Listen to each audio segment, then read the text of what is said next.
About time for me to go teach martial arts today at Dinoto Karate Center. Many of you guys know that's where I teach. Okay, if you want to find out more information about that, just text me. Information is right there, 856-278-5282.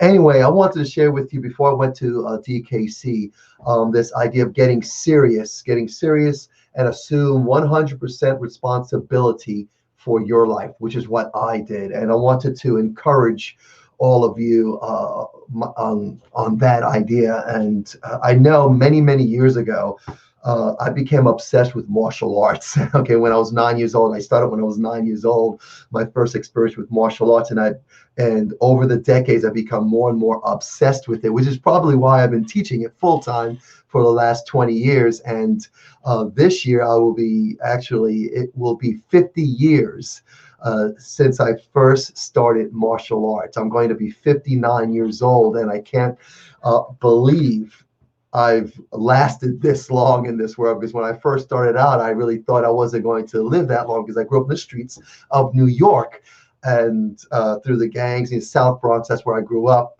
And I remember when I left New York, when I had just turned 17 years old. I left New York simply because it just got too violent, and my character was at that point where I was violent. I was getting into a lot of fights. I was living in the streets. I was hanging with the wrong people. I was hanging out with the gangs.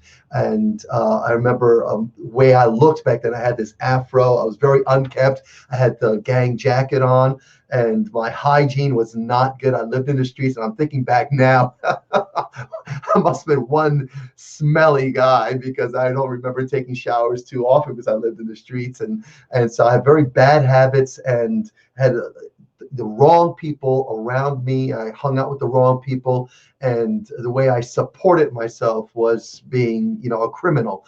And so I had all these things that I did not like about myself. So when I went down to Florida, I had gotten serious about changing who I was. I didn't know how I was going to do it, but I knew I had to, first of all, get out and change. So I had this warrior spirit inside of me. I was trained as a martial artist, even though I used it to hurt other people. But I left New York at 17, and I remember when I took the bus down to Florida and stayed with my older sister, who really showed me a new way of life, a new way to live. And I changed the way I supported myself. I stopped being a criminal. At least I started thinking that way, and I got a job. I remember I got my job at McDonald's, and I did not like the structure of it, so I quit that after 2 weeks. And then a friend of mine got me a job in construction, and there I stayed for about 7 years, almost 8 years in construction. And that's where, during that time, I started changing who I was. I got serious, and then started taking full responsibility of everything that happened in my life. And so over the years, I just created this mindset. My hygiene changed, the way I treated myself, the way I took care of myself. I got rid of that gang jacket, threw that away. I changed the way I spoke, because I spoke like a street thug. I cursed all the time, and I was very negative. I had a bad attitude. My habits were bad, and I had horrible people around me. So I got rid of all that. Little by little, I chiseled away over the decades. I chiseled away to become this person that I am now. And I got really serious. And I took my life, 100% responsibility of my life, and I got serious about that. No excuses, no whining, no complaining, and not playing this victim mindset, which is all the things that I was way back then, to working at changing who I was. And I got really serious about that. I know we're in the new year right now, and many of us start this year off very serious about changing the things we want to change about ourselves. And so if we can embrace this mindset that we have 100% full responsibility of our success, of whatever we decide to set as a goal, and that we take that serious and take full responsibility, no excuses, and full responsibility on us, no complaining, no whining, nothing. Just go ahead and get up every single day, know what our plan of action is, and get it done. Whatever it takes, get it done, get after it. And this is something that I continue to be obsessed about when I teach our students, and many of our students will tell you, and they'll tell you that I do not like complainers. When moment they start complaining, the other day I said this. It was funny. The other day, at least I thought it was funny. That's probably my New York sense of humor. Somebody started complaining, and I came out and said I started doing this. And they says, "What are you doing?" I said, "Well, I'm spraying my no complainers, no whiners repellent." So, no whining here. I said, I need to put on my no whining, no complainer repellent. This way repels anyone that wants to complain or whine or embrace this victim mindset around me, that I am not the person to come to. If you are someone that wants to be empowered and go to the next level of you, of what you can become and be empowered, then I'm that person for you. But if you want to whine, complain, and embrace this victim mindset, stay away from me. I am not that person to come to.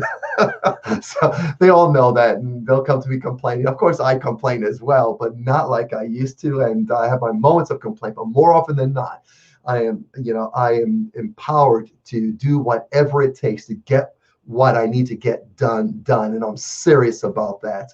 And I know that my success is my 100% responsibility. Matter of fact, it's not just my responsibility, it is my duty to be successful. Why? Because I have a family. I have a community that relies on me. I have students that look up to me. I have influencers that look to me. I look to them, and we work together to build ourselves up and to make a difference in our own lives and in the lives that we touch. And we are all, especially at 59 years old, many of my contemporaries, many of my colleagues, we're at the same age, and we're looking at, okay, how will people remember us? So we're thinking about being what is our legend? What legend? What is our legacy? Okay, what is our legacy? How will I be remembered? And I know my dad, God bless him, he passed away a couple of years ago, and my dad's legacy in my mind is his failure to be the dad that I needed in my life. And my choice to be the dad that I am now for my son and my daughter is because I want them to see me. I want them to remember me as someone who did the best that he can to support them, to encourage them, to motivate them, to equip them and empower them for their lives, so that when I move on, when I die, and my hope is to get to at least 100 years old, that when I'm gone, that they will remember me being this kind of man. So that's what I'm working on right now. So get serious. I'm serious about my life. My hopes that you'll get serious.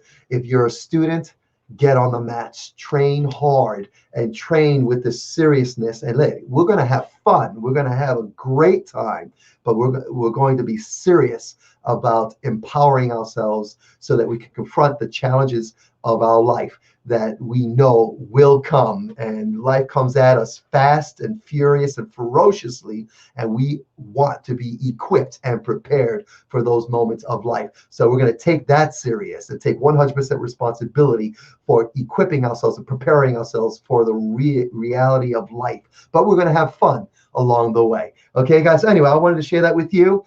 If you want to connect with me in a deeper way, text me, 856-278-5282. If you're a student at Dinoto Karate Center, you want to find out what the schedule is, you have any questions about your training, text me. If you are not a student and you'd like to find out what it is to be a student at Dinoto Karate, just text me, 856-278-5282. And look forward to seeing you on the mats. Have a great day. Talk to you next time.